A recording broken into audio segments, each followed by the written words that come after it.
Welcome back to More Than a Statistic. We hope thus far you have learned a lot. Now, we would like to talk about creating change on your campus. Isabelle Rojek is the president of PAVE on Butler campus. PAVE is a movement creating a world free from sexual violence and building communities to support survivors.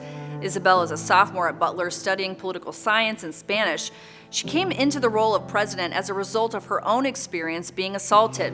She feels lucky to be in the position she is now, where she can be an advocate for others and raise awareness.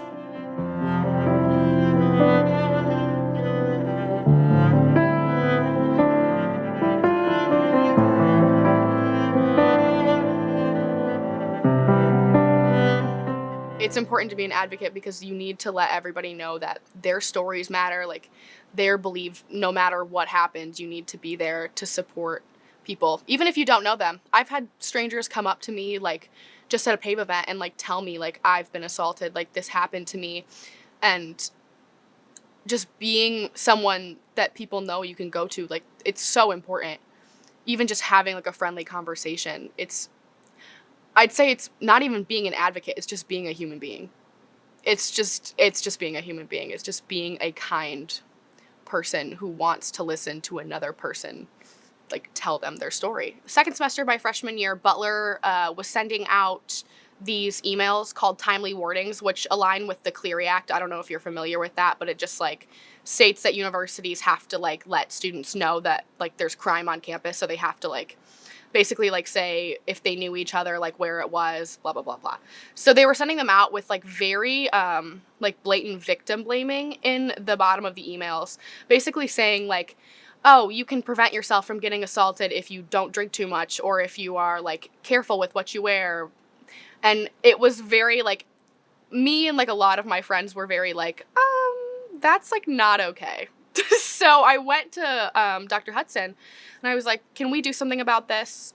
She went to our Title IX coordinator, or our previous Title IX coordinator, and the response we received from her was very similar to what the email said, very, like, along the lines of victim blaming.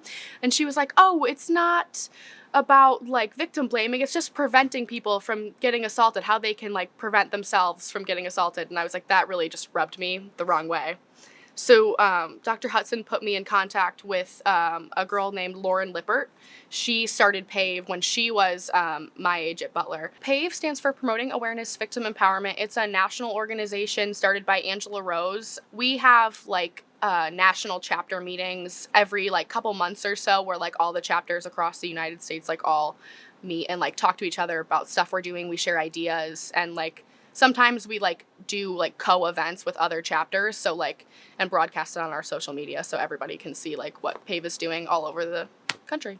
I could not talk about sexual assault. Like, I had to be the girl who had to, like, leave the classroom, like, when it was being talked about, or, like, sit and suffer silently in the back row of a class when the professor was, like, talking about it. And so, like, becoming, like, such a, like, a prominent role in the organization, like, it's really, like, helped me find my voice and be able to, like, help other people who were in the same point, like, who were in the same point in time as I was when I started it. Also on the website, they have, like, a list of speakers that they've had in the past, and you can even, I believe, contact the speakers that PAVE has had come and, like, talk or do takeovers on their social media. I think we had Angela Rose come and speak at Butler before I was at Butler.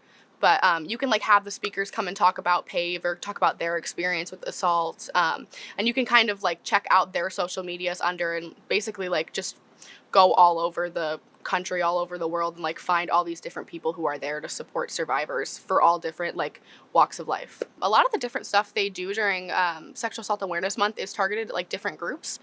They have, like, a survivor, like, teen week of action or something, like, especially, like, targeted at, like, teenagers and, like, college kids. So they, like, have, like, special resources, like, for kids, like, or teenagers or people, like, my age.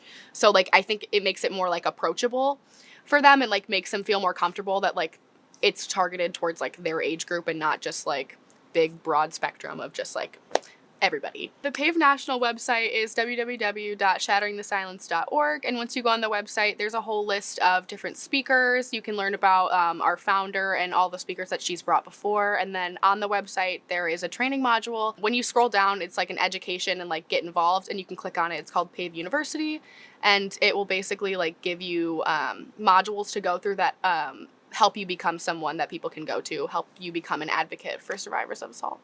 Now let me introduce our next speaker, Dr. James Wilkerson, aka the Title IX guy. One of the big questions that we have on college campuses is, how can we get our men involved? How can we get men to come to the table or step up to the front line and really do their part? We see our college women always on it. They're the first ones in and the last ones out. And we definitely appreciate all the effort that they put in. But how can we get our men to stand up? And why do we need them to stand up for in the first place? Well, we need our men to stand up because we've got to be able to hold each other accountable. We've got to be able to hold each other's feet to the fire.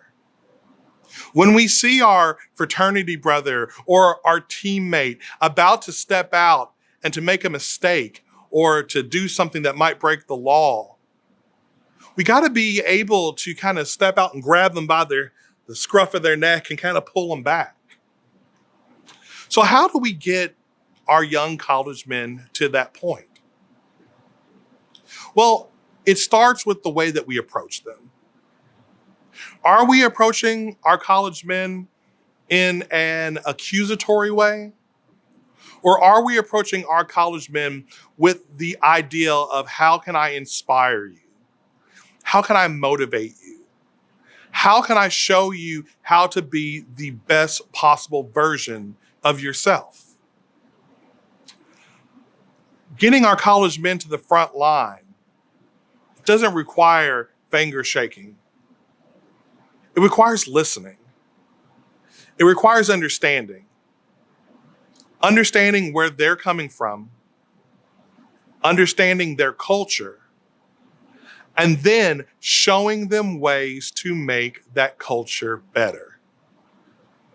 Whenever I was in my fraternity way back in the early 2000s, we had our beautiful fraternity house set up, and we were always the top in intramurals, and we did all right in grades too. But it was a pretty fun time at Tau Kappa Epsilon fraternity.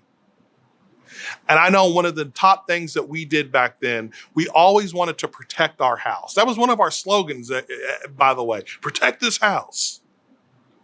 What are we trying to protect it from? Well, maybe we were trying to protect it from the rival fraternity that wanted to try to outdo us in flag football, or maybe we wanted to try to protect it from the rival group that wanted to have a bigger party than us. But I encourage you to think about protecting your house from the students and the members that might bring harm through poor behavior. What are you doing to educate them? What are we doing to show them the right way? What are we doing to have them understand what consent is and how their behaviors can either make or break this place? Look, in a perfect world, we would just do all of this stuff just because it's the right thing to do. And I still think that we can get to that perfect world at some point. But until then, I understand that sometimes people don't care unless they can understand how something affects them. So let's work with our college-age men to show them how sexual misconduct affects them. Sexual misconduct is not a women's problem, and I hate when I hear that. It's not a women's problem. It's not a feminist problem. It's not a problem for girls. Sexual misconduct is a community problem. It affects all of us. So if we want to get men to that front line, we got to show them how it affects them. And once we understand that it's a community problem, then we can work towards a community solution. This concludes More Than a Statistic. We hope this has been a benefit and has encouraged hard discussions to end sexual violence. Our hope is that one day this won't need to be discussed, but we have a long way to go. If you found this content useful, we have a few ways you can connect. Follow More Than a Phone on social media for updates for our next series. And if you have topic suggestions or more questions, please email us. Thanks for watching and stay safe.